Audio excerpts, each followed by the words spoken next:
So, hello and welcome to the Together We Thrive series dedicated to inspiring and connecting social entrepreneurs. I'm here with the three amazing women that have a vast knowledge of the not-for-profit sector. I have Kiralee from Dovetail Social Enterprise, I have Kim from Ethne, and I have Jodie from Happy Changemakers. Welcome, ladies.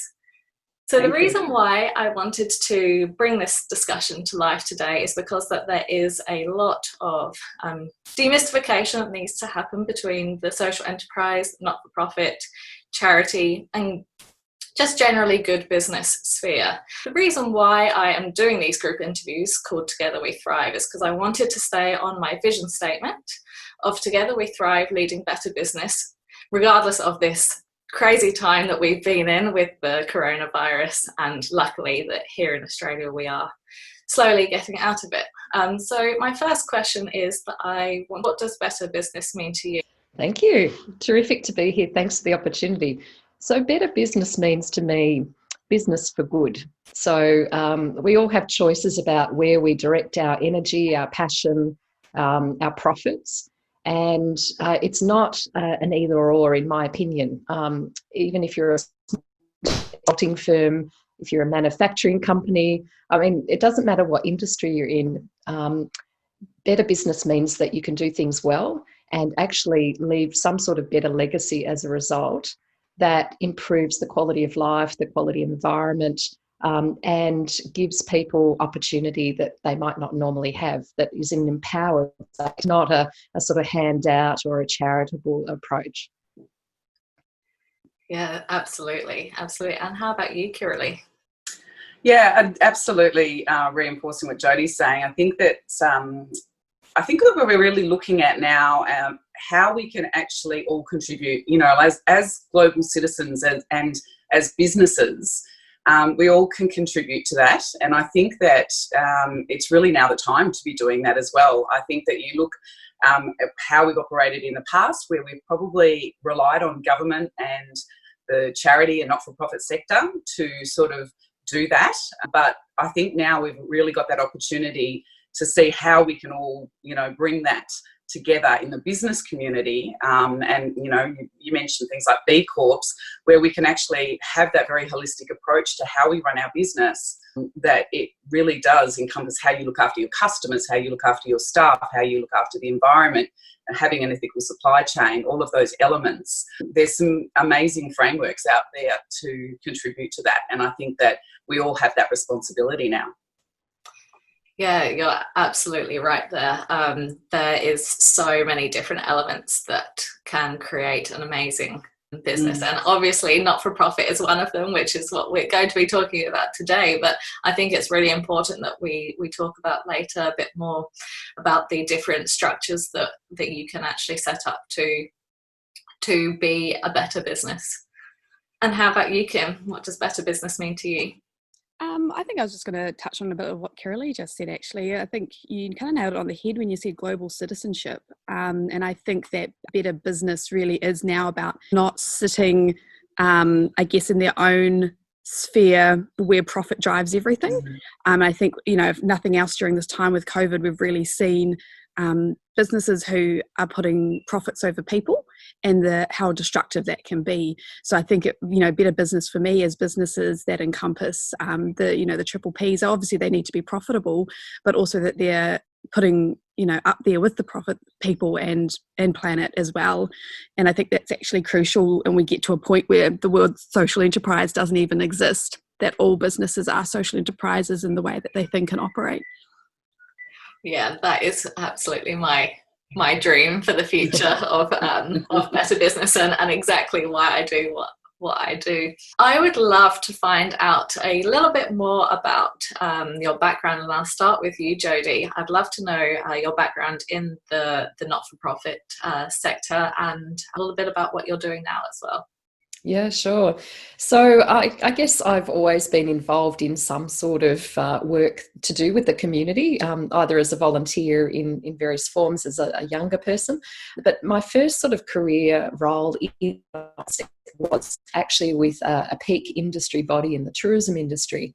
and where I worked with small businesses to help them be more sustainable, deliver better quality services and experiences for people, everything from camel riding right through to whitewater rafting and major attractions. So it was a great grounding to work with people who were delivering great experiences and running businesses in regional and rural areas particularly, and insights into the benefits of collective group of people and a voice, particularly about advocacy and legislative reform and coming together and negotiating to get good outcomes. So that sort of led on to me looking at the way that we operated as an incorporated body, and reporting to a board via a CEO. And that was sort of intriguing to me about sort of how can you have this collective voice and also accountability back to your members and your stakeholders and funders. So that sort of spurred my journey to lots of different roles in the not-for-profit sector, in sort of general management in various sectors.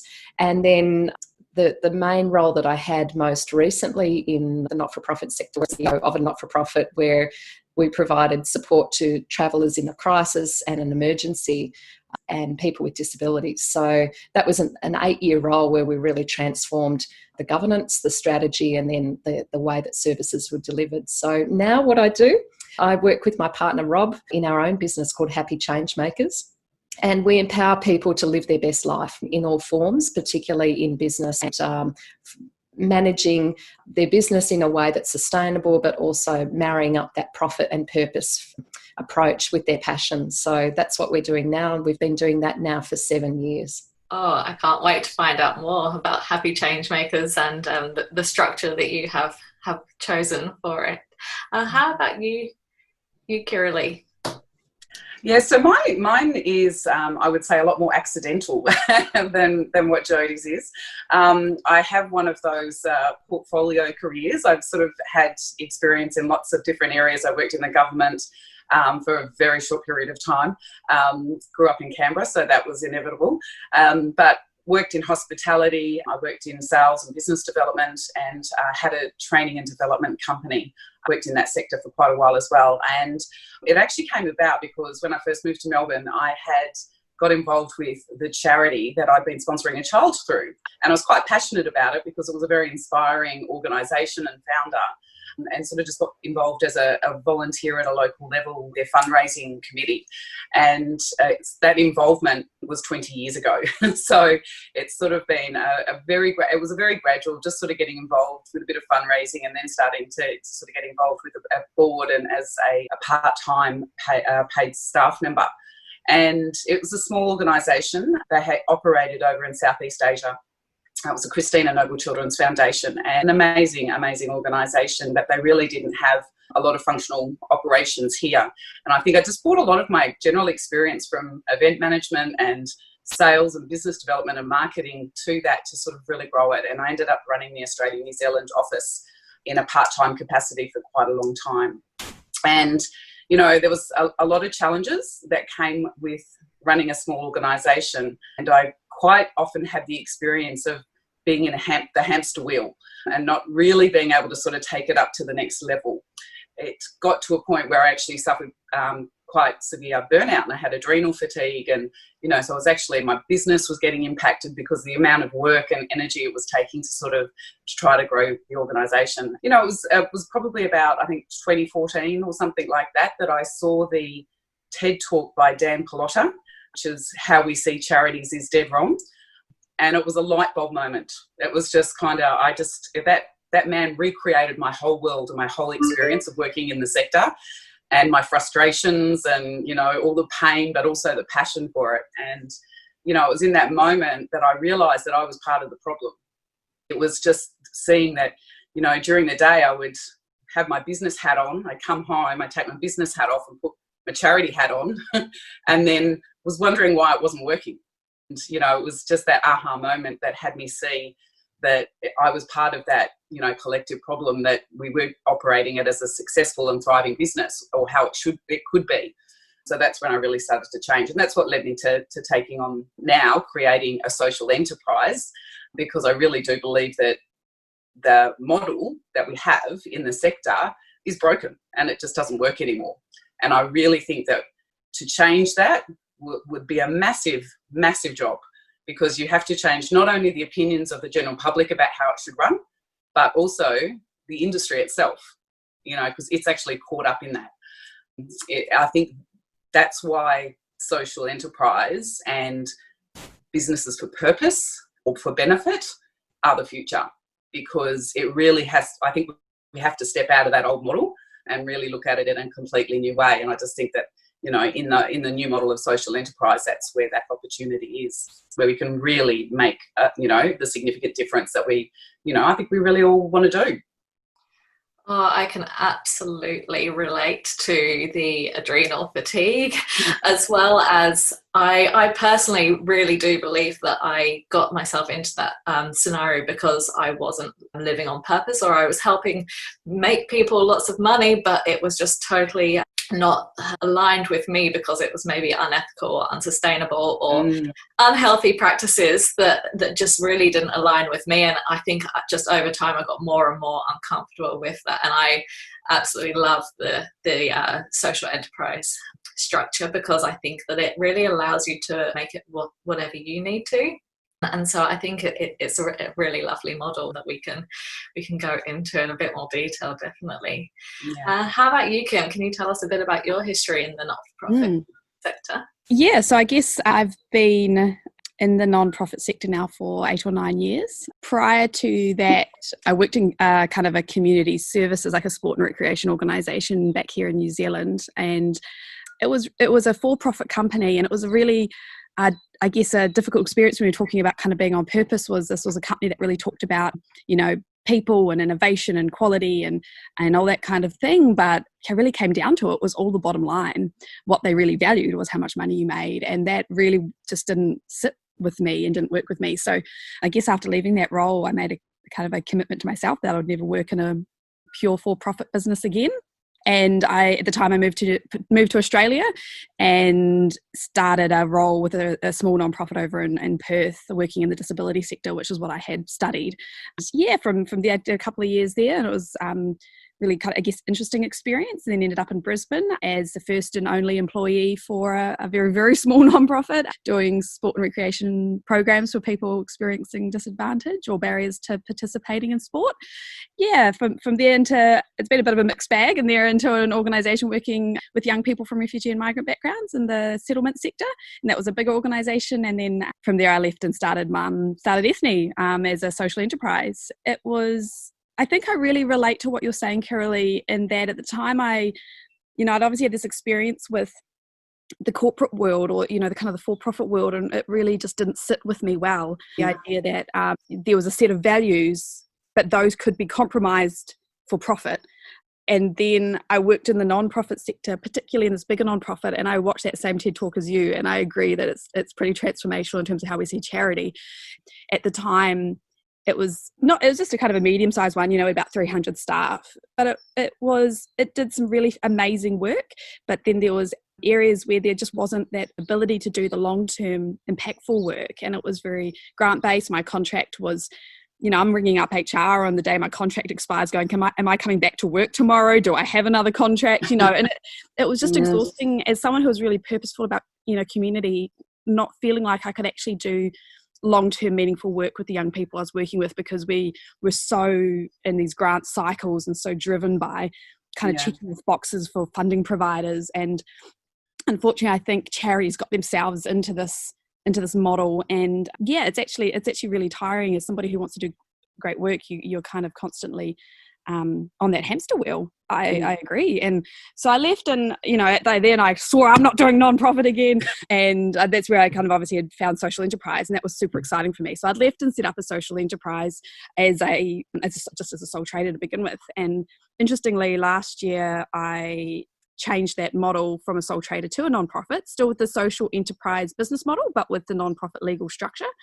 Because I think, obviously you guys work under the non-profit structures too, is that I really agree with what you were saying, and that we have to find this middle ground, that the old models of business and charity just don't fit anymore, particularly because that model set up under the idea that business was always going to give a certain amount to charity, and they don't so much anymore. The social enterprise is a great thing in the middle, but that, I think people get really confused that you can be a social enterprise and a sustainable organisation under a non-profit legal structure. You don't have to be a for-profit legal structure to still operate with the mindset of a social enterprise. So that's where I've found kind of this happy balance now with my organisation, where we're set up as a non-profit because that sits really well with me in terms of my purpose and value and the work I can do, and being able to access some grant funding and things like that alongside of our, the service delivery income streams. So yeah, so it's been a bit of a mixed bag, kind of, I guess, bouncing back and forth and trying to figure out what is my values and, I guess, perspectives of non-profit, social enterprise and business. Mm-hmm. And my intro was so short, so I missed out a little bit now hearing how colourful and interesting your backgrounds are. When I was the CEO of a not-for-profit at about the 7-year mark, I really felt like I completely done whatever I could do and got it to the stage where, you know, we'd made some amazing progress. We've developed new sites, you know, changed the culture, but I was burnt out. And that's the reason actually why my partner and I set up our own business. And we didn't have a plan. We didn't, you know what was next. We just knew it had to be something different. Mm-hmm. And Rob was working for a small technology company, and his background's in the corporate sector. So, yeah, we realised that actually we didn't know what we needed to do. We just knew it needed to be different to what it was in the past. I think we started out as a sole trader and then converted to be a proprietary limited company.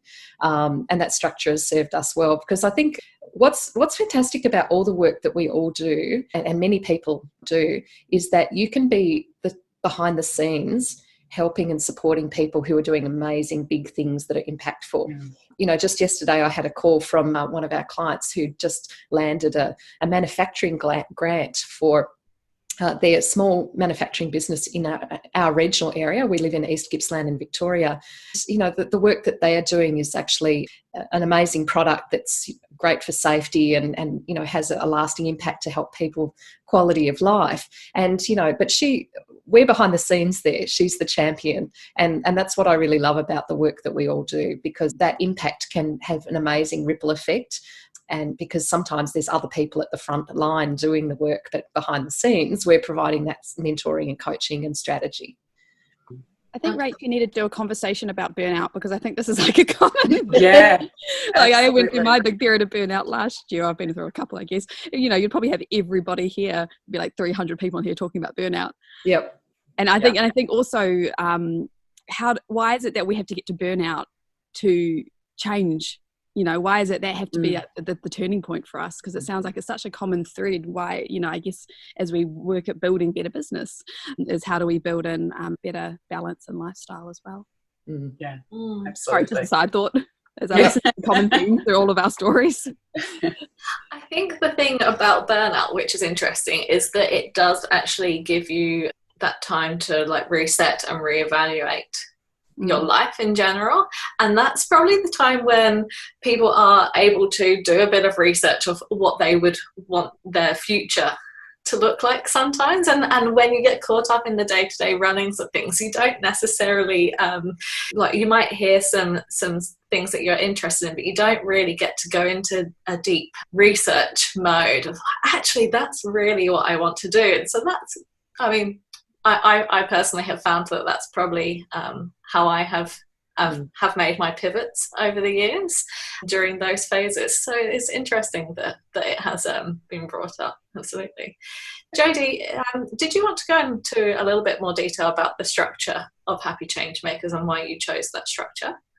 Yeah, I guess in Australia and in other countries, there's not really an adequate legal structure that you can just pick off the shelf and go, yes, that's what I want. And that makes it really simple for everyone else to understand what I'm talking about, including our accountant and tax office and grant makers and partners and partner organisations. So I guess, to be really honest, we didn't give it a lot of thought when we were setting up, because we just knew what we needed to do. That was more important to us.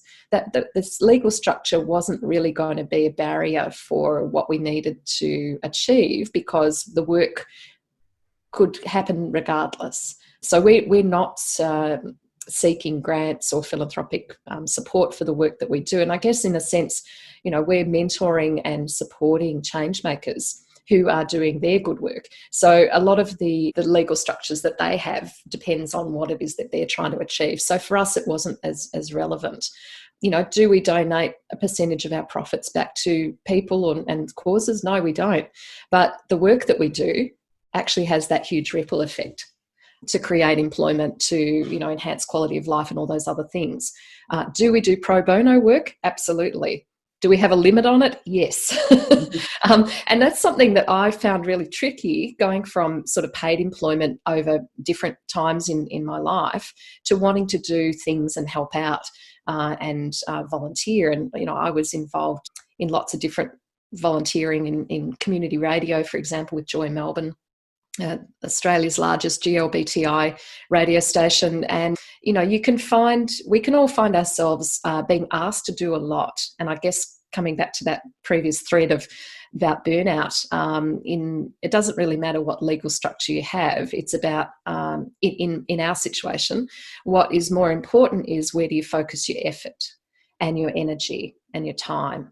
And one of the things we found useful, and we still do to this day, is in our planning, we allocate specific amounts of hours and time to do certain things. So, for example, I was the MC of Volunteering Victoria's conference, which was a 2-day event, which was fantastic, great experience. But that commitment is not just 2 days, that's, lead up and other things.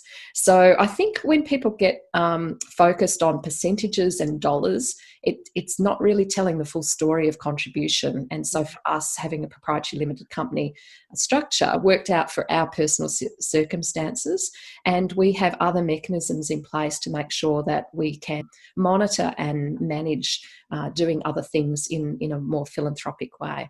We find, especially with new startups, people need a lot of support because they're, overwhelmed and there's so many things. And if they're establishing a board for the first time, that's a whole other kettle of fish.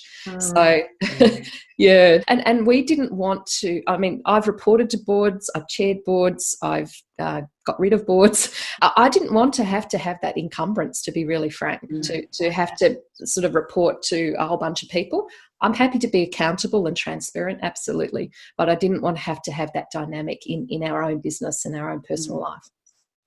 Absolutely. That actually came up in another interview that we had, just with the buck stops with you when you are that business owner, and you have to also be resilient to that, as that's definitely one of the things that you need to be ready for if you're going into the journey of social entrepreneurship. Absolutely. How about you, Kiralee? Can you tell us a little bit more about Dovetail Social Enterprise? Dovetail I developed as a social enterprise off of the back of my experience of sort of that cross between trying to run a small grassroots charity and not doing it, to be honest, overly successful, but it really, I could see where the gaps were. And there was something that I developed whilst I was, in the organisation, which was really about how do we actually engage small to medium-sized businesses to actually give us social investment so that we can actually grow our capacity. There was this whole quandary in the sector about how much the charity actually spends on overheads and administration. And the whole challenge that we had was that we could never sort of break through that sort of $500,000 turnover. There was just this ceiling that we hit. And we were at that point where we needed to spend money to make money. But because of our commitments with project funding and all the rest, that wasn't available to us. So creating the program that I did, it was actually a structured program that actually had real transparency around how that 20%, which is the sort of benchmark that's in the industry, was actually used and invested in running the organisation and growing its capacity, but also supporting the businesses to fundraise the other 80% throughout the next year. And it really did sort of resonate. And I think particularly because I was actually engaging with small to medium-sized businesses. And so when I would go and have a conversation with them and sort of talk about what some of the challenges were, they got it because they ran their own business and they understood that, particularly at the beginning, you're a jack of all trades, you wear many hats, you have to sort of handle a lot of different things. But the difference is that in business, you reinvest your profit back into your business to be able to grow your team and, you know, take on new technology and processes to improve and make more money. And the question that was always the clinker for people was, I would ask them what percentage would be a good profit for you in a year? And that would range. It'd be 10%, 20%, 50%. And I would just say to them, I have to make 80% profit. Mm. And in that second, they would just get it. And they're like, oh my God, I couldn't do that, you know? So I think that really shifted their thinking about how, you know, the restrictions that charities actually have to run. So it was something that really shifted the relationship that we had. And so they were quite happy to pay the money up front for that 20% to actually invest in us. So it was social investment and impact investment. And that's sort of how the program started. It's kind of evolved quite a lot since then, because doing that externally as a third party is very different from doing it internally within a charity. But I was very, very clear that when I started the social enterprise, that I wouldn't do it in a not-for-profit model, because there was just too many restrictions. There's, you know, things like, you know, Jodie was saying that having to report to a board, particularly if they have not got that mindset, is really challenging. And I just wanted that freedom to be able to grow it. And going back to, you know, what Jodie said as well about it, you know, focusing on percentages and dollars and things like that is not what I'm up to. I'm actually out to make the greatest impact that I can. And I just don't think you can do that in that model. And if you focus on the dollars and percentages, that really doesn't, you know, forward that. So I really wanted Dovetail to be the wind beneath the wings of all these amazing grassroots charities that are out there. But I wanted to have the freedom for, in a social enterprise model, if we're investing back, that it be in ways that for a lot of small grassroots charities, they don't have access to. You know, we were talking about burnout before. Another mutual friend of Jodie and mine, Julia, and I were talking about, you know, wouldn't it be great if we could actually take these executives and charity founders away for a week, just so that they could have some time with people that knew their world, understood it, they could talk about things, just, you know, and have some time to sort of have that self-evaluation, self-reflection, and have, you know, that downtime, because they never get access to that. You know, a lot of them, particularly if they're founders, are volunteering their time or living on very, very lean income. So, you know, it was all those sort of things that I wanted to have the freedom to be able to do, as well as really support them to be able to grow their own, you know, capacity and capability to do more of the, you know, amazing work that they do. And these people are great practitioners. You know, technically they usually know what they're, you know, what to do out in the field, but they may not actually be great business people. And it's nurturing that side that is what they really need, is to actually bring really good business practice, process, strategic planning, you know, and the governance is definitely a part of that, but, you know, just bringing that all together. Absolutely. It's interesting that how you mentioned about limits, and there really are a lot of limitations, and when it comes to that not-for-profit sphere, that doesn't actually have to be there if you still want to be a business that does some amazing work. But Kim, you obviously made the transition to actually go into a not-for-profit direction. So like you said, as you could access grants and things like that, can you tell us a little bit about your decision to actually go in that direction? Yeah, well, I kind of can relate, and I think it's probably one of the biggest challenges is the board, right? I think one of the reasons I had, when I first left nonprofit, and I was like, I'm not doing this again, and I went into the social enterprise model, when I had worked for that kind of as a first and only employee for a nonprofit, very small nonprofit, I just had a board that was just a hindrance, I suppose, to say it nicely. The charity had been set up on donations from another organisation, and we inherited their board in the process. It was a challenging board that didn't really fully understand what we did and why we did it. And they were they're of an older generation, and so had a very strong charity mindset. You know, I tried to start to kind of implement a social enterprise model where maybe we could do low cost sport, but we had a charge on it so that we could be sustainable. But that was, in their eyes, not acceptable. We were a charity and we were to do things for free. And so they had quite a different mindset, and that was quite a battle. And so I think coming out of that, it was things taking forever, 9 months to get a logo changed and approved and things like that. And so it was, when I first started Ethne, it was a real feeling of, I don't want that again. I want to be nimble and I want to be flexible. And I'm really glad I started off as a sole trader for a couple of years, because it really helped me just be really flexible in terms of figuring out what it is that I really wanted to do. It's really taken 2 years of evolution to get to where I am today, and I'm currently going through another quite big pivot and working really closely with Rachel actually in that process, and it's taken a lot of kind of working through that. So I'm glad I didn't kind of jump into one structure to begin with. The sole trader was a really simple and easy way to get started and figure out kind of where we sat and which parts of our business worked and didn't work and how to move forward. The decision really for me to come back to non-profit was looking at the work we did, understanding for me that it wasn't, and I don't think it is for any of us, but it wasn't about me trying to make, millions of dollars. So therefore it wasn't about, personal profit. If I can pull a salary, that would be wonderful. But really it was about looking at it and going, well, there's a chunk of our work in these early days that brings in an income stream, but there's this whole opportunity to get grant funding to help I guess as seed funding almost to get us kind of boosted up and on our way, and with the idea that long term the grants would be just a small portion of our income, because I don't want to get back to that grant reliance space either. And so so that shift to a non-profit was just felt like the right thing for us in terms of the work we did. I think the board thing was the biggest thing holding me back. I did this massive big pros and cons list and I was working through it all, and interestingly for me it came down to picking my board. And in the end, my board have been my biggest advocates and my biggest supporters and my biggest cheerleaders. They have been an absolute asset to my organisation. I was very, picky, and I wrote into my constitution that there was, 3 seats on my board for skilled board members, and I highlighted what the different areas were so that in future there had to be one person from each of those areas. I've got someone who's fantastic at business, someone who's worked in the refugee and migrant settlement sector, someone in marketing and comms. I've got some of the young women from my organisation represented on my board.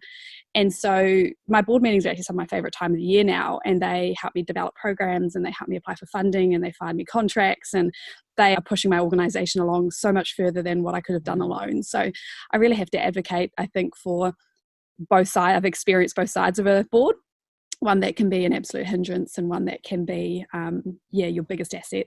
So that's been my experience. And so I've set up as an incorporated association in Queensland, and I've also got another social enterprise that I founded and operate, and we've been set up as a company limited by guarantee, and we've been registered as a charity with the ACNC. So I'm just kind of thinking at the moment with Ethne about whether we make that same transition, whether it's time. So I've kind of had a little bit of a taste of them all, and so I think there's 2 sides to it in terms of people trying to think about setting up a non-profit, or trying to think about which legal structure is going to work well for them. Is that there's absolutely pros and cons on both sides, and it's just about picking what's going to sit well with the work that they do and what are their outcomes. Yeah, while we're on that subject, are there any tips that Jodie and Kiralee that you would add to that if people were thinking about setting up a not-for-profit? I'd say don't do it, personally. I was waiting for that. And look, I do get asked that question, and I get referred a lot of people quite often to have a conversation about it, because obviously, my network and my friends know that I've been in the industry for a while. So, and I'd say 9 times out of 10, I will talk them out of it. I will actually give them the reality. I think it can be a very noble idea. People say, I'm going to set up a charity or a not-for-profit. But when you actually speak to the reality of what it takes to run, a lot of the barriers and restrictions that can be in place, that they kind of get that, they go, oh, I'm not quite sure if that's the right way. And it's not that I try and turn them away from doing what they want to do or making that impact or that change at all. It's not about taking that away. It's actually about there are smarter ways to do it. And I think there is definitely an overabundance of charities and not-for-profits in Australia. We have so many. And when you've got the amount of the restriction of how you can actually spend on administration and running it effectively, why would you duplicate that? So try and find an organisation that's working in the area that you're really passionate about already, and create a partnership with them, or run a new project. If you think you've got a really great idea, then go and speak to them and just see how you might be able to work together. Or look at something like setting up a social enterprise and looking at how can you actually make this so you get taken care of and you can also make the impact that you want to make. I think that's probably, the thing that I say. I think in all my time I've probably had 2 or 3 people that out of, I would say, dozens that I've gone, yep, that's a great idea, you should go and do that. And, here are the resources, or, here's where to start. But generally I would try and sway them away from it. Yeah. Bit of a, sorry, Rach. No, you go for it, Kim. I was just going to say, I think there's a difference between the business model and the legal structure. And I think that people, just because you're setting up as a nonprofit doesn't mean you need to exist in a charity mindset or operate as a charity business model in terms of donations and donors and things like that you can still operate as a social enterprise and gain the predominantly all of your income from trade and still be under a nonprofit model. Yeah, I think that's the biggest thing I've had to kind of, I had to tease apart, and that's the advice I give to people is that you don't have to necessarily operate with a charity mindset as a nonprofit. And so when people refer to nonprofit, I prefer to kind of talk about your business model opposed to your legal structure, and that they are 2 separate things. Yeah, and it does come back to that distinction between not-for-profit and charity as well, and demystifying that and actually having that be clear for people. Absolutely. Yeah, and I think, Kim, you have a really sophisticated understanding of, through your own experience of what worked and what didn't, and then, what you needed in order to thrive. Obviously, handpicking your board and being, mindful about the skills that are required are absolutely essential. I think a lot of the clients we work with, the ones that actually start a business or they're currently, running a social enterprise or not-for-profit, they're usually people who are not just looking at new business models and the legal structure as an aside, but they're looking at service delivery and pricing in a different way. And again, I think that comes down to a mindset. There's a great book by Robert Egger and Begging for Change. And I met him when I went to the US on a trip. He talks about this notion of sort of, if you always chase money, you'll never stop running. And from a grant perspective or from a charitable perspective. But I think what I see happening a lot is that people have great ideas. There's no shortage of those. And as Kiralee said, if there is an opportunity to partner with somebody else or go and talk to someone else, I think behind the scenes you often find that things are not sustainable and the programs are really struggling and people are spreading themselves incredibly thinly. But more importantly, they're not getting the impact and the outcomes that is actually the most important thing. And I think a lot of people really have a mindset of being afraid to charge different rates for different people or different services. And that model, Kim, that you talked about, where you could maybe have a higher price and then, for people who can't afford it can, have it in the services and participation in a different way. But I think when it comes to sort of more professional services and advice, I see so many people give away their IP, their intellectual property for free. And one of the things that we've helped a lot of people do is to package it up in a way that they can actually monetize and, still get the outcomes and the impacts that they need, delivering things in a different way, like online programs. Licensing is something that we worked with a client who is now, now has an international business, but because the licensing model meant that they didn't have to have all that infrastructure elsewhere. So I think you've got to be smart now about how you can use technology in ways that can actually help create that impact and the outcomes. And that's not to do with the business model. That's a mindset and entrepreneurialism. Oh, I love what you said about the charging what you should charge. And I think I really battled, and this has been a big change for me, as when I first started, I really battled with the idea of charging what we were worth and charging, actually more than that, charging what it really cost us to run something. And so I've spent the first couple of years just basically volunteering constantly, and it's been it still continues to be a big mindset shift for me to actually like one of the things is we do cultural awareness workshops in schools, and to actually break that down and go, well, what does it actually cost me to manage that, to operate that, to have facilitators go and run that? How much it costs me to train and manage my facilitators? And suddenly you actually have to lay all of that out and operate from, and I think it's one of those things, again, it's going, well, I can have a non-profit legal structure, but actually if I want to be a social enterprise, I need to start thinking like a business as well, and building in sustainability. And I think often that's the battle with non-profit, is people kind of set it up and then think they just do everything for free.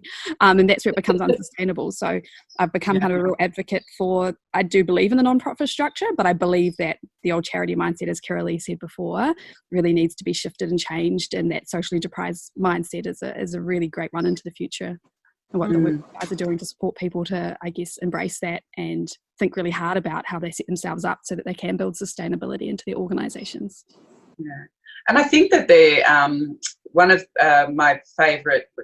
Dan Pallotta is like, for me, somebody that I really am inspired by, and one of the things that he raised in one of his books was that the actual sector, when you say not-for-profit, is actually almost set up for failure, because the word profit comes from the Latin word professare, which means to advance or progress.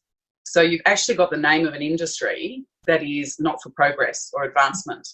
So, like you've got to kind of question that, that where does that mentality come from? Well, it's in the name. So I think that that's a big part of where, we need to sort of shift out of that, really step out of that, because I think that that's, it is our language creates our world. And even though we might not know that consciously, it does actually, I think, still sit there in the background. I think you said something before too, Kiralee, that it's also an education of the public. And often I won't, although I'm a non-profit in my legal structure, I don't actually describe myself necessarily as a non-profit. When people ask what I do, I'm a social enterprise. And I provide a breakdown to them of, when you book a workshop with us, here's the percentages that go to, my training and employment and all those kind of things. And then, essentially, instead of, I guess, profits going to shareholders or business owners, that is reinvested back into training and employment programs I do for my young women. So it's, I really kind of shy away from describing myself as a non-profit to the public, because it's almost as if then I shouldn't charge what I charge. And I've actually had someone say that before with my other social enterprise that's set up as a charity. They go, just because you're a charity doesn't mean you can charge what you can charge us. And we do sewing manufacturing, and it's really interesting, because if it was a business, they wouldn't say that. So it's like, well, we operate as a business. We just happen to have this structure, which actually suggests to you that we're actually far more transparent than a business. We can offer you a level of certainty in terms of where your profits are going and the impact work we're doing by the structure we're under. But that doesn't mean we don't deserve to charge any less than a business would, because we're still offering the same quality services that any of the other businesses are. And I think that the shifting and changing public mindset, and I actually saw a video the other day that was kind of scarily how little millennials and young people trust charities and non-profits these days. Oh, yeah. And so I really advocate that people shouldn't shy away from the non-profit structure, but they need to make sure they're really clear about where their headspace is at, just as you're saying, Kiralee, and approaching it in the way that of sustainability. And that we also need to be doing a lot of work now to separate the old charity mindset from non-profits, so that people don't see non-profits as needing to live in this kind of scarcity mode.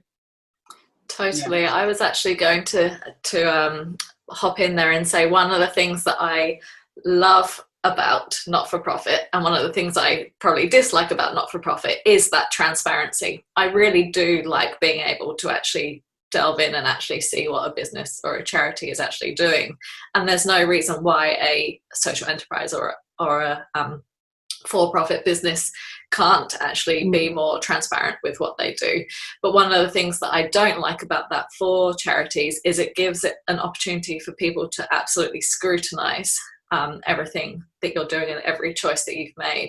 And I think there is definitely some power in making sure that you have communicated with your audience exactly what you're doing, because that is one of the reasons why people will choose you to do what you do, because they know that in turn there's either a ripple effect, like Jodie said, of the amazing work that you're doing. You are specifically narrowing down into an area that creates this amazing second-hand level of impact, and it's important that you are able to communicate that, but then do you have to actually show people your legal structure or the actual way that you're set up? I think that it's an interesting playing field there.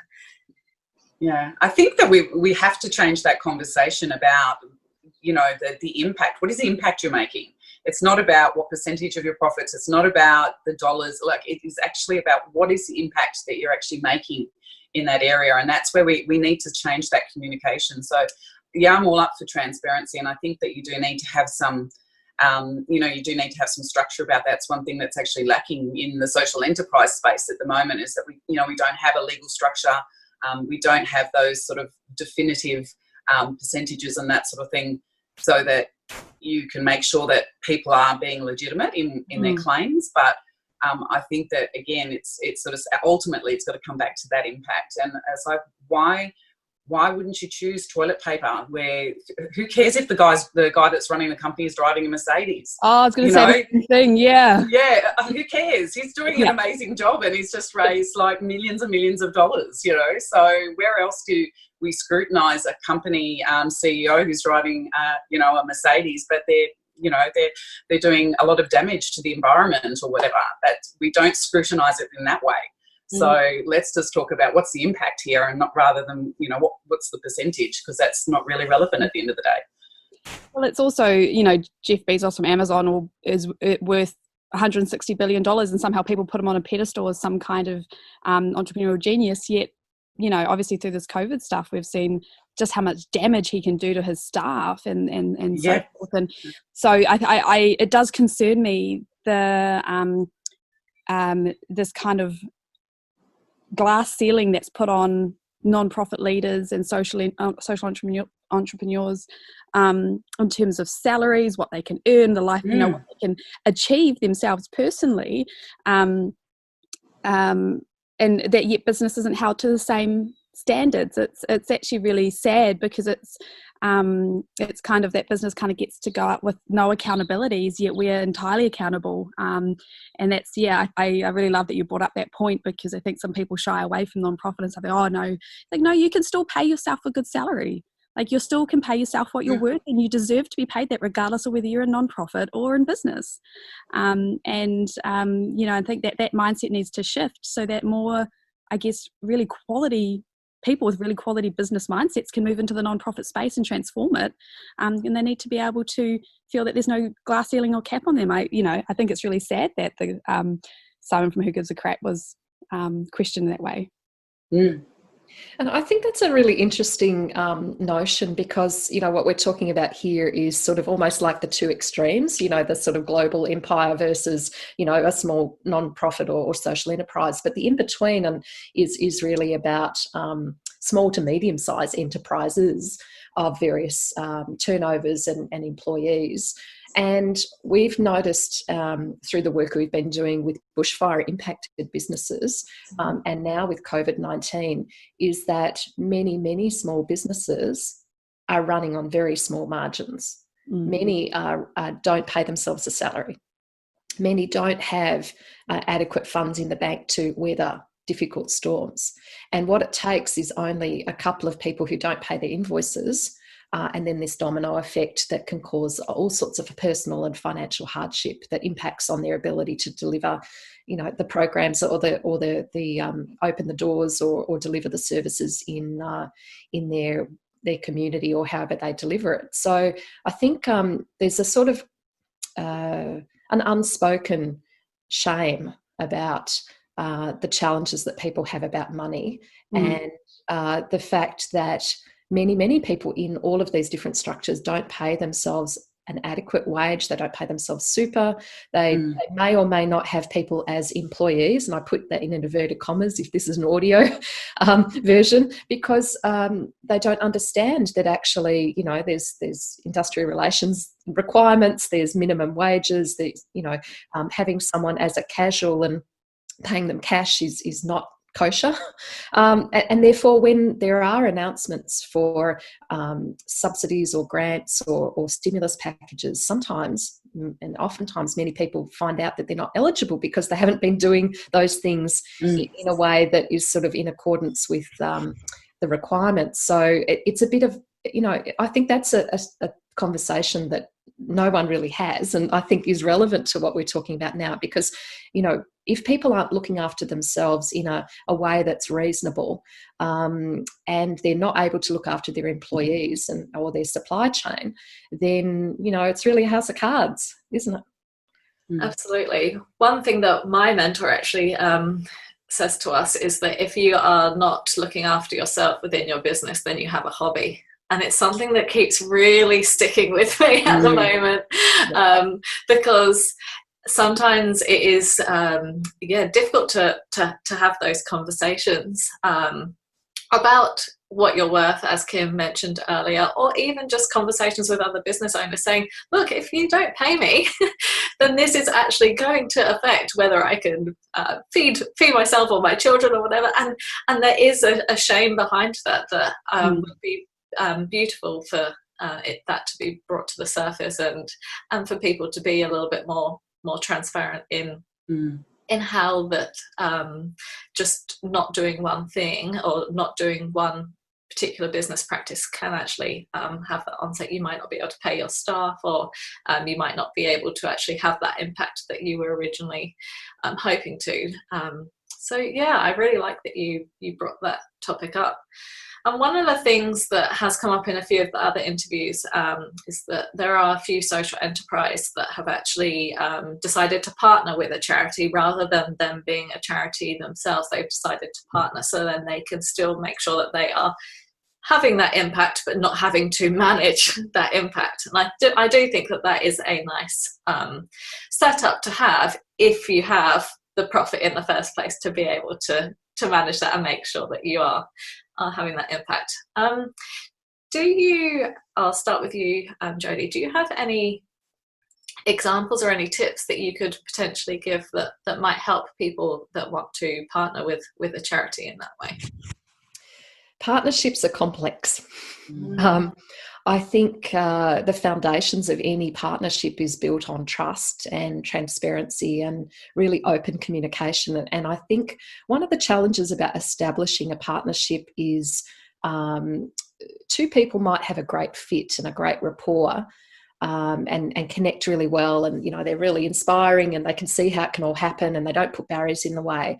But then when you bring in the other parts of the organisation or other people, that can sometimes slow things down incredibly. So I think we have to build into partnerships not just a really good and easy to understand memorandum of understanding or partnership agreement or something like that. Is a culture of this being beyond those two people.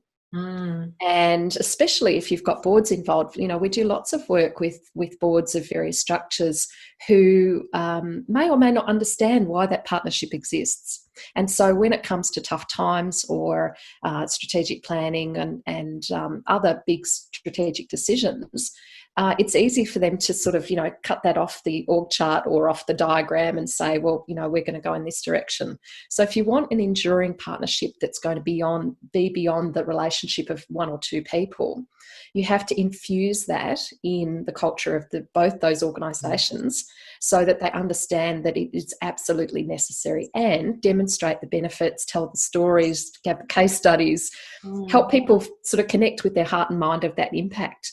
Because if they don't see that, and if they don't feel that, it's very easy to ignore it and make decisions that have big consequences.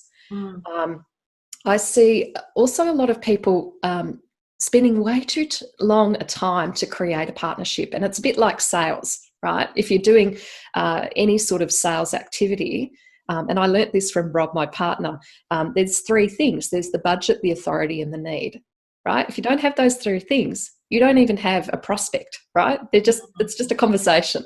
So partnerships can often, a lot of people invest huge amounts of energy and time to create them without establishing those things to start with. And that could be a 15-minute conversation first up, that could save you 6 or 12 months worth of faffing around.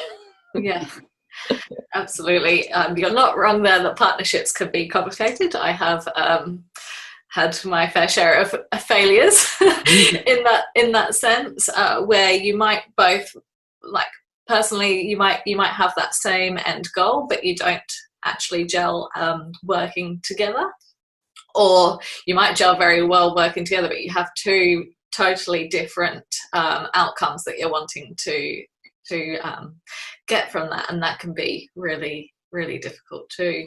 And I think that it's good that you mentioned about that communication between the two of you, and really making sure that that is also integral through, like, both of your teams and your culture together, and also to make sure that that actual need is actually something that your target audience and the people that are actually buying your service actually connect with that too.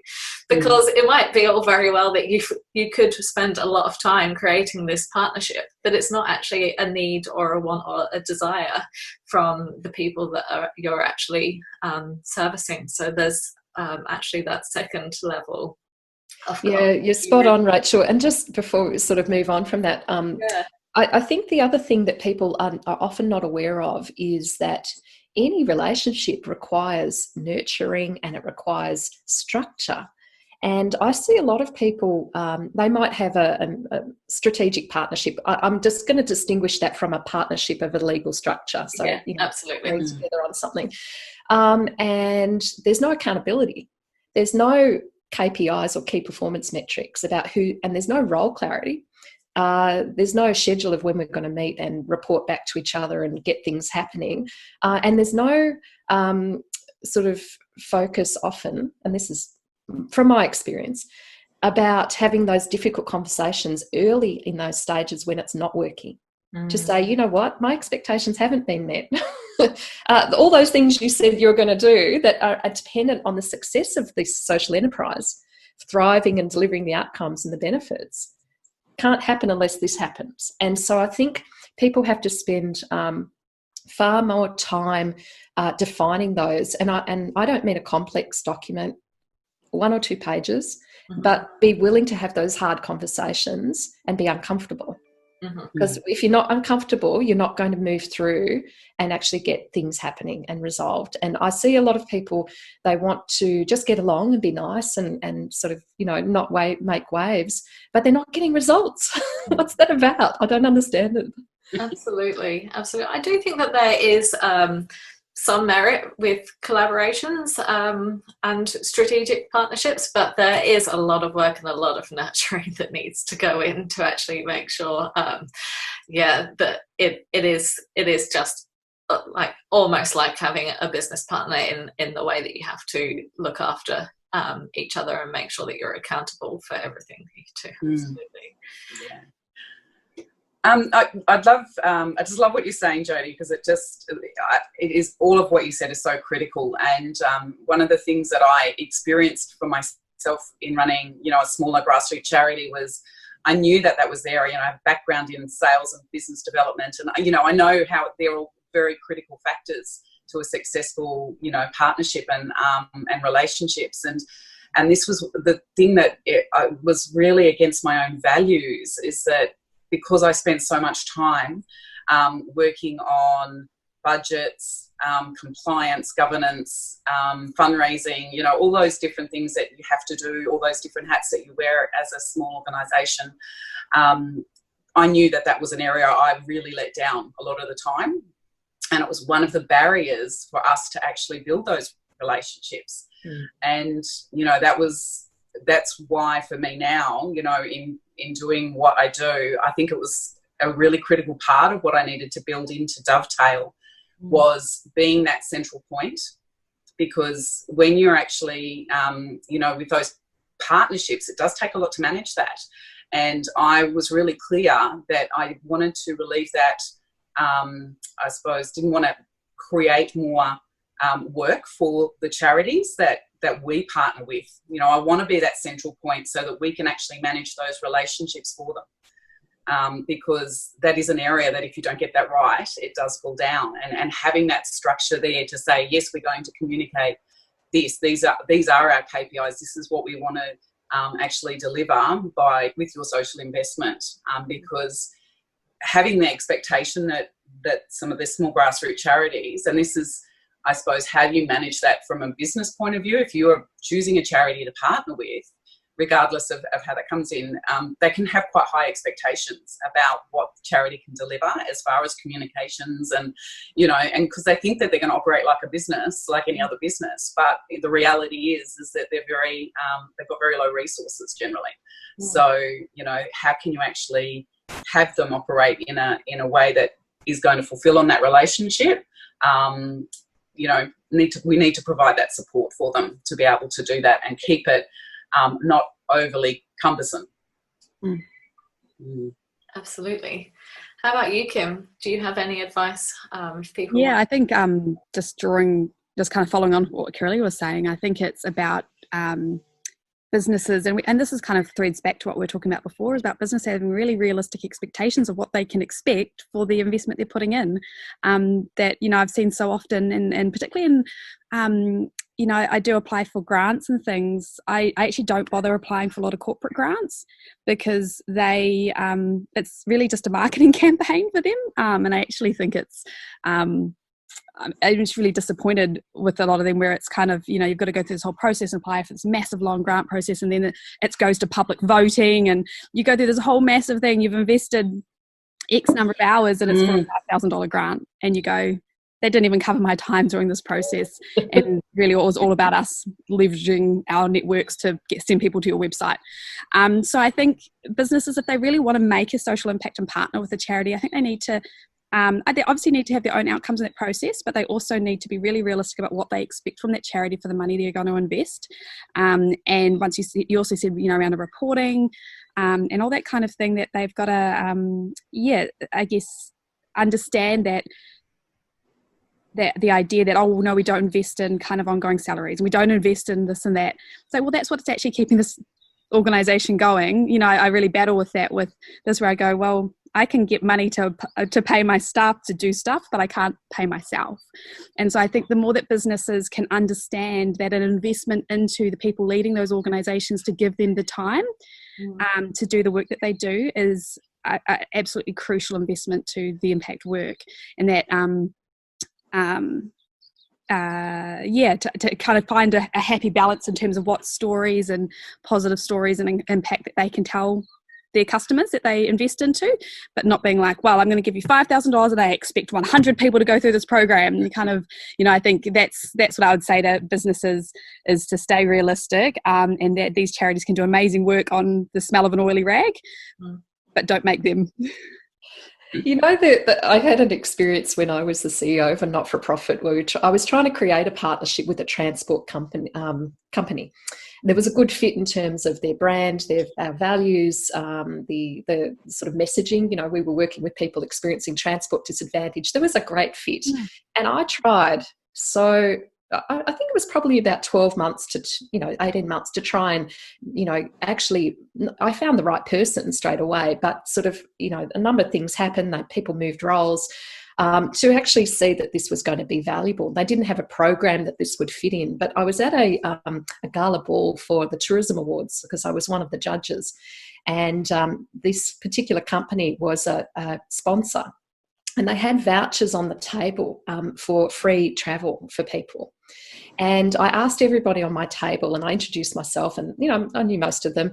I said, would you mind donating your vouchers that you got at this gala ball to our organisation so that we can distribute them to people in need? And they said, absolutely. Ripple effect. Everybody started giving them to us, right? And I then said to the person who I've been trying to secure this partnership, and I took them to her table and said, well, thank you so much for these donations of these vouchers. I really appreciate it. And she just said, that's not what they're supposed to be for. I said, well, the people here don't need them. I know people who need them. You know what? I mean, it was completely cheeky, but it actually got a result because she realised actually what we were trying to achieve and make a difference for people to get from A to B, experiencing family violence, all sorts of things. But that enabled us to have a conversation, and that enabled us then to move forward, and they became a fantastic partner. really, supporting programs, doing charitable giving through their employees, amazing things. But, I tried the traditional route. It didn't work. You have to try something else to mobilise people. Yeah. Definitely.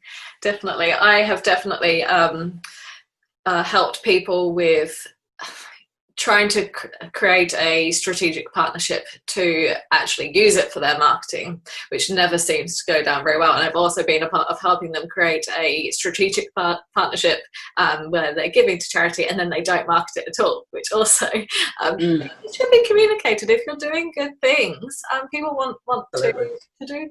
And so, yeah, there's some very fine line in the middle that does create a unique, innovative conversation, like you were saying. And so I think really like stepping out and actually really exploring different charities or partnerships or what partnerships would look like to you and them, and finding something quite extraordinary between the two parties can create something quite beautiful. But I think, as we've kind of mentioned before, that any of those sort of standard processes or old business practices or old charity practices need to kind of be pushed aside to be able to create really long-lasting and fulfilling relationships.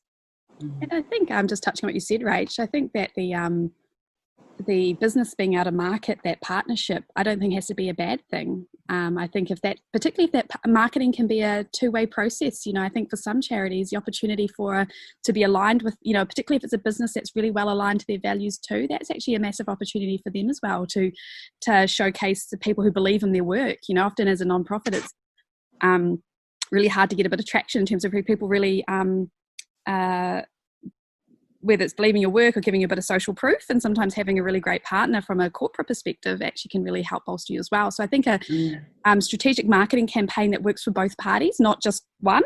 Then I just gave the example of kind of the corporate grants, because it's very much a one-way process for the corporate getting benefit, but not necessarily the charities applying for it.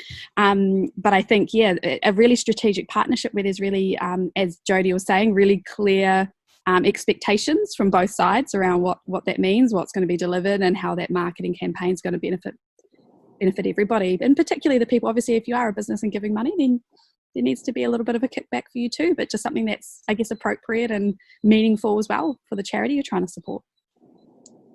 Yeah, absolutely. And I think that especially large charities normally have their tiers of what type of involvement or sponsorship that you can have. But I think that actually having a relationship that's outside of those boundaries and actually something that works for the both of you is where the sweet spot is in that.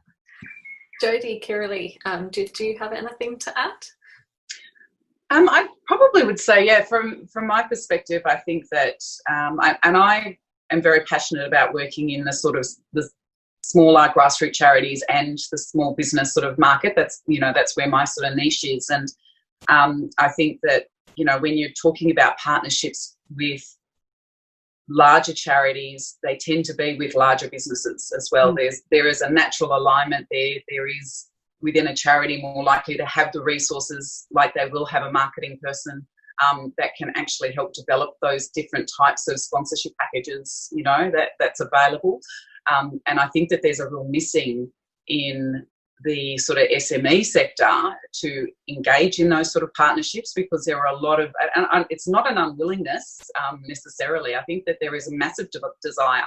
And I think a lot of business owners will have the thought, and then there's a whole lot of barriers that sort of come up in the space. So it's like, well, which charity do I choose? Which one can I trust? Are they going to use the money well? How much do they spend? So there's all these things that come up. And then there's also, well, how do I actually fundraise? Because for many of them, and I think, there's been a massive shift in philanthropy in that sense, is that it's not just handing over a check anymore or giving a cash donation or giving a grant. It's actually a lot more involved. So people want to participate. They want to be involved with it. So you, as an organisation, as a smaller charity, that actually, and this is what I experienced, it was almost like you had to reinvent the wheel each time with each new relationship, because they wanted to be engaged in a different way. And so that can actually be quite challenging for smaller organisations because they don't have the resources to manage that. But there are so many creative ways in which you can actually engage small business. And, you know, the likes of actually giving a percentage of your sales, whether it might be that you develop a certain product that 100% of the profits go. The charity I worked for was operating in Vietnam and Mongolia, and we started a relationship with a beautiful couple of young ladies who were manufacturing children's shoes in Vietnam. And they're operating very ethically. They went over and made sure that, you know, the operations, the manufacturing was all being run well. There were no children working, obviously, in the factory, and that everybody was being paid well. So they were, you know, did all their due diligence. And they were very grateful because they were able to provide these shoes in Australia and, you know, have a successful business. And it was just a matter of us having a conversation. It was a beautiful alignment because children's shoes, Vietnam, you know, and that was a really great opportunity for us to actually explore different ways of how we could actually create that partnership, you know, and having you know, they were going to make shoes that were each season, 100% of the profits would go to our organisation. So there's ways to do that, but with smaller grassroots charities and small business, that can take a bit. So I think it's how do we find ways that we can actually do that, but it doesn't actually, you know, overload the organisation too much. And I think it's just being creative and coming up with ways to do it, but we've also got to, you know, build into that not too much that's actually going to, you know, put the strain back on the charities and how to manage all of that as well. Yeah, absolutely. So we're coming towards the end of the conversation, but was there anything that anybody would like to add before we go to our quick fire round?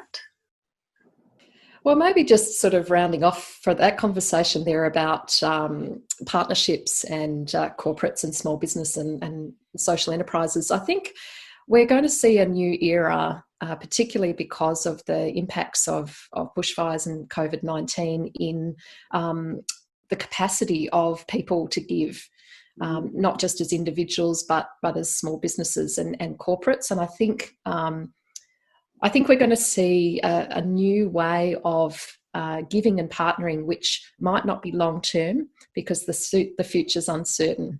It might be related to, well, it will be related to things that can mobilise people quickly, get results, help people feel connected and engaged, less socially isolated, and meet more of the, I guess, personal sort of needs for safety and security as opposed to perhaps the big bells and whistles. And I think we're going to see that happen a lot, particularly in rural and regional areas where community clubs and sporting groups and things like that have been also affected, because a lot of small businesses and, you know, local grants supply and support them. And, you know, when you can't open and you haven't got the infrastructure support, I think we're going to see a different way, and hopefully a more creative way of being able to mobilise and get things done more quickly, and have fun with it, you know, and experiment more instead of trying to see things as being sort of a long-term marriage. Let's have a bit of courtship and just enjoy and you know, get a meaningful connection, deliver on some great things, enjoy it while we can, and build some relationships and trust. And I think that's my prediction for a change that we're going to see. And I'm already seeing it with our clients as well. One of our clients is a mental health not-for-profit. They partnered with a big health insurer, which was a longer term, you know, couple of year arrangement for their work. And I think there's going to be a lot more corporates who want to do things which are a bit more targeted, as opposed to those small ones that you talked about, Kim, that, you know, the popular voting type stuff. I think people don't have an appetite for that anymore. That's my prediction. I like your prediction. Oh, I like it. It's definitely a time for opportunity and re-evaluation of what the business practices have been so far, and what their businesses can look like for the future, whether it's that they choose a lean model or they have pivoted into a new direction or something like that. But I think that this has, I mean, touched everyone in one way, shape or form, and we'll do the same for business as well. Kiralee, Kim, did you have anything that you wanted to add before we round up? I mean, I just want to say this conversation has been fantastic. It was, I think, kind of coming into it, I was expecting to kind of be chatting with other non-profit leaders, but I think the work you guys are doing and the directions you've taken, you've added so much value to this conversation. I think it's been awesome. Yeah, I've really enjoyed it too. Okay, so I've just got a little quick fire round, and so Jodie, I'll start with you, and then I'll come to you, Kiralee and Kim. Just 5 quick questions, just to get a little idea of you. So, passion or purpose? Passion. Startup or scale up? Scale up. Dream big or start small? Dream big. Visionary or creative? Creative. Upskill or outsource? Outsource. Thank you. Kiralee, I'll come to you. Passion or purpose? Definitely passion. Startup or scale up? Scale up. Dream big or start small? That's a tough one for me, but I think dream big, yeah. Visionary or creative? Creative. And upskill or outsource? I'd love to say outsource, but I tend to upskill. I hear you on that one. How about you, Kim? Passion or purpose? Purpose. Startup or scale up? Startup. Dream big or start small? Yeah, this is a tough one. I have to say both. Yeah. Visionary or creative? Visionary. And upskill or outsource? Upskill. I like that. I absolutely feel you. I'd love to outsource more, but I definitely probably need to upskill before I outsource, so I make sure I'm outsourcing the right person. Mm-hmm. Yeah. Okay, well, thank you so much, ladies, for joining me here today. It's been a absolutely fantastic conversation. And yeah, I've become very inspired to reevaluate my business structure, as well as also looking at how potential partnerships could look like in the future in a very meaningful way, and making sure that it's a reciprocal process. So yeah, I just would like to thank you so much for your time. Thank you so much, Rachel. It's been a really wonderful and inspiring morning to hang out with you beautiful ladies. Yeah, thank you so much. Yeah, thank you. Great to meet you all, and thanks Rachel, Kim and Kiralee for coming together, and yeah, I've really enjoyed it too. It's been a lot of fun.